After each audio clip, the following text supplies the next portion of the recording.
FPL here, welcome back to another video. So in this video, I'll be doing a bit of a different video. I'll be rating summer signings in the FPL point of view. So not in the football sense, but in the FPL point of view. So if it's an essential player, near essential player, a decent player, a wait and see player, or just completely just ignore the player. So if you like this video, please make sure to like and subscribe, and hopefully I will try to make more of these videos. So let's get started. So the first player is Harrison. Now, he came in from Red Bull Salzburg, I believe, a club there where Jesse March used to work at, and heard a lot about him, has a really good potential, but in that lead side, I think Jesse March has switched to 4-2-2-2 with two attacking midfielders, which I think Brenden Harrison will suit his playstyle. He's worked under Jesse March before, and I think he will be a good signing. For 25 mil, you're not going to sign a player and just keep them on the bench. So in that sense, I think he's more of a wait and see player. I think he doesn't have a high ceiling. He has a great potential, but we haven't seen a lot of him.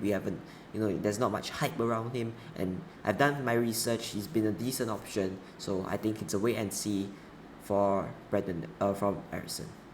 Next we have Undav. Now, he was a bit insane, to be fair. He had 26 goals and 12 assists, I believe, in the Belgium league last season, and that was phenomenal. I think he only played 29 games, which is incredible stats. But I don't think he's that of an essential player.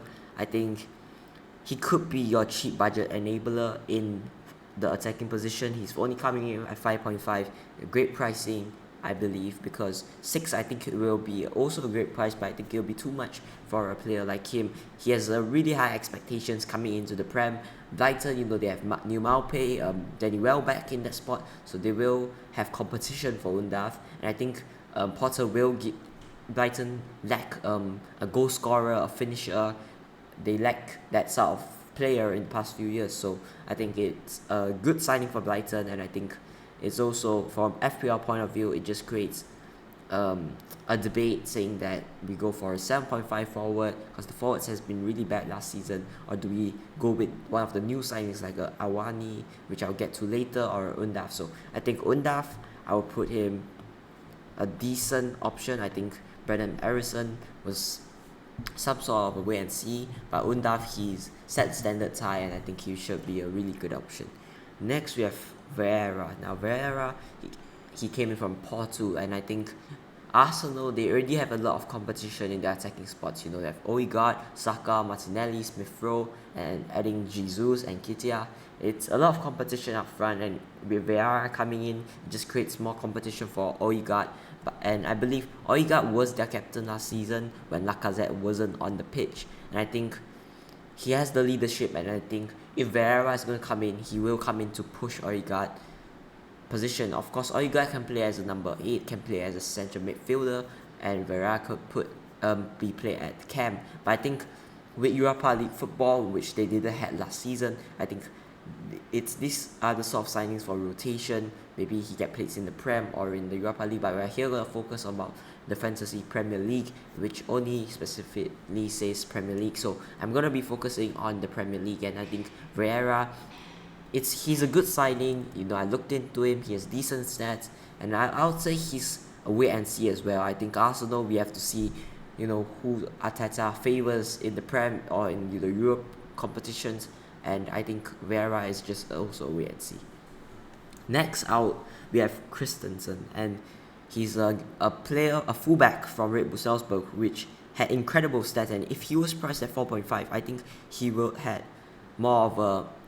be more of an option. But at 5 mil, with the options we have at 4.5 mil, there are so many options. I think for his price, 5 mil, I think it's a bit overpriced, especially as a new signing coming into the Prem. But I think at 5 mil, I don't see him as an ignore. I think we will look into him at some point of the season, maybe when double game weeks and all that coming to play. But I think for now, at the start of the season, when we have a lot of options to choose from and budget is very tight, I think 0.5 is a lot, and I think spending 0.5 more for a player like Christensen, which haven't really proven in the Prem. So for now, I would say again, wait and see. Not decent, but I think a wait and see. Next, we have Darwin Newness, and I think it will create more of a conversation because Darwin Newness being priced at 9 mil is just a lot of money, and I think 9 mil when we're at the start of the season where budget is very tight, and I think with Liverpool they have Thiago Jota, Firmino still at the club, and Luis Diaz, Salah, but of course he is a number 9 and he will play up top. So for now, I think if he was priced at, I feel like 8 will be too cheap for him, and 9 is just the perfect price. But 9 mil is a big risk to take. Your money will go all in, and you could consider him as a premium because he does take a lot of budget, take out a lot of money from your budget. So Darwin Núñez, I think he will be a decent pick. I don't see him as an essential pick, but I see him as a decent pick. Next we have Calvarho. Now Calvarho, I think he came in from Fulham. He was playing really well in the Championship, but of course it's a big step to take from the Championship to the Premier League. So I think it's a big step with Liverpool. They have players like Harvey Elliott. In the midfield, Curtis Jones. You have a lot of depth there. You have Thiago. You have Dillon Henderson. You have Fabinho. Players like these, it will create competition. I believe he can play on the right. He can play on the wings, but he is more of a cam and attacking midfielder. And I see him as a rotational player who will be given opportunities. But for now, I think it's just an ignore. I don't think we will be considering him as an FPL option. I think with Liverpool's options in attack, I don't think we'll be wasting a Liverpool slot. You have the likes of Robertson, Salah, Trent, which is 100% in our team, and then you have like Robertson, you have your Diaz's, and you have your even Darwin Núñez. So I think we won't waste a Liverpool slot on Calvarho. Next we have Malaysia, which the signing from Manchester United. So Malaysia, I believe he is coming in for a new fresh start under Erik ten Hag. He's a left back, high profile. He's played really well in the AX in the Netherlands league, and I think it's again another big step. It's not as big a step, but it's a new chapter. It's a different experience in the Premier League. So I feel like it will be a conversation. But I think Malaysia, for now, with Luke Shaw in the position and FPL pricing Luke Shaw at 5, I think as FPL is thinking that Luke Shaw is the first choice, and as a United fan, I think we will see rotation, especially when United is in also European competitions. I think rotation will be there, and I think Malaysia for 4.5 mil could be a bargain, to be fair, if we see him starting more often for United. But for now, I think a wait and see, because United's defense have been really bad, and I just don't see us going there at the start of the season. Next we have Awani Lee from Union Berlin. He joined from Union Berlin. He's joined Nottingham Forest, and it's a club record signing fee, so 17 mil. So it's a big budget. It's a lot of money to spend on a striker, and I think he's had decent stats in the Bundesliga, 15 goals and 1 assist. It's decent. It's quite good stats. But of course, it is the Bundesliga compared to the Prem. It's a different standard, a different level, and I think when we are looking in at Nottingham Forest players, I think we'll look at their attack, because I don't see us going near their defense as it improves. But I think if you're looking at their attack, you have players like Brennan Johnson.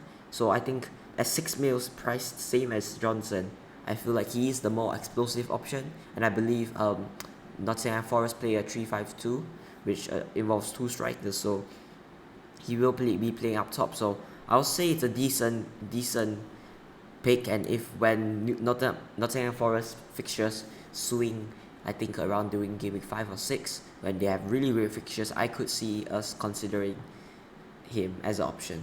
But for now, I'd say he's a decent pick. Next, you have Nick Pope joining Newcastle, and Nick Pope, he's come from a Burnley side which is playing now in the Championship. So I think it's a really good signing for Newcastle. These are stepping stone players. I think they're taking They are transitioning from a middle table side to possibly contending for a European spot. So it's a good signing for Newcastle. And in the FPL perspective, I think if he was priced at 4.5, it would be an absolute bargain, a steal. But FPL has priced him at 5, which could be a more reasonable price. And I think he is a really underrated pick, because at 5 mil, you have De Gea, you have Ramsdale, you have Mendy, these kind of goalkeepers, and he's not showing a lot of FPL managers not looking in at Nick Pope.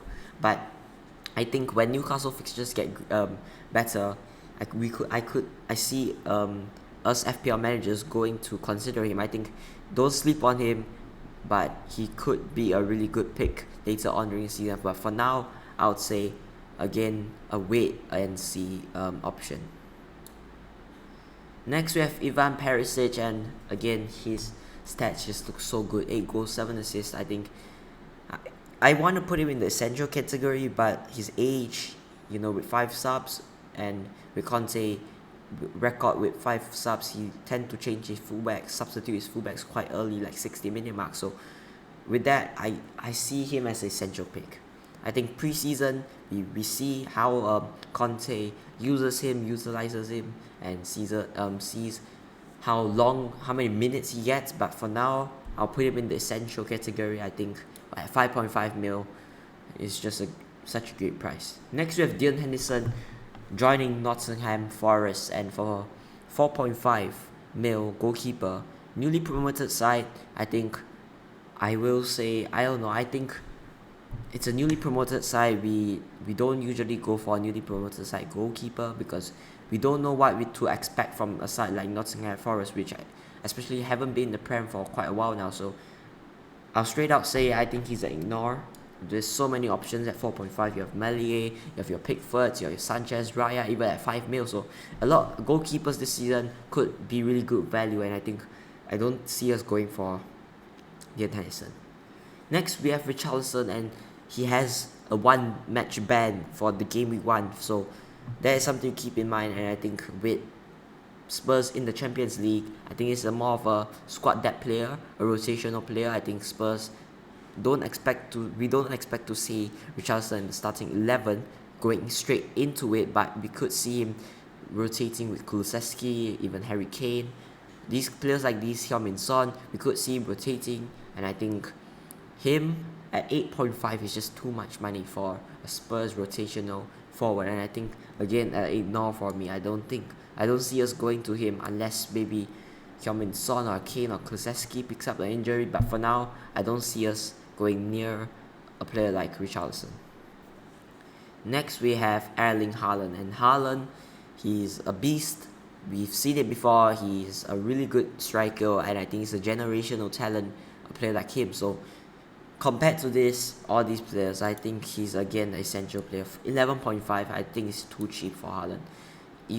There is an argument to be made saying that 11.5 is not Prem proven, City will rotate, but he is a striker that which City have been looking for a lot in the past decade, you could say, since Sergio Aguero left. But for the past 10 years, you could say Aguero was one, but we had never saw like a second such a good finisher like Aguero. So we could see City Pep just using him every week, especially during early on the season where no Champions League football, and I think Erling Haaland could be a great pick.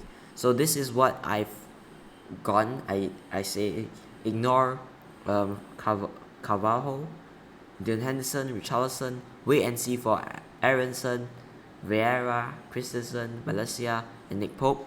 Decent options for Untitled, Darwin Newness, and Iwoniyi, and essential for Perisic and Haaland. Now I'm going to change something. I'm going to put Untitled as near essential. It's not essential, but for 5.5 you don't get much from there. You have the likes of Adam Armstrong, Broja at that price, which maybe Broja, if a move away from Chelsea, could be a good option. But for now, I see Untitled as a near essential. I have him in my team, but I wouldn't be surprised if people go for a 7.5 or 8 mil forwards, which there is a lot there, a lot of good options there as well. So this is my tier list for the summer signings. I picked up the more important ones. at the state of this video, at the time of this video, recording this video, these were the key signings. So if you want to try this out, I will put the link in the description, and hope you enjoyed the content I did. And if you like this style of content, please let me know, or you prefer going into players' details, looking at the stats and just looking at it from that perspective. But let me know if you like it. Please like and subscribe, and it's been me, Just FPL. I'll see you guys in the next one.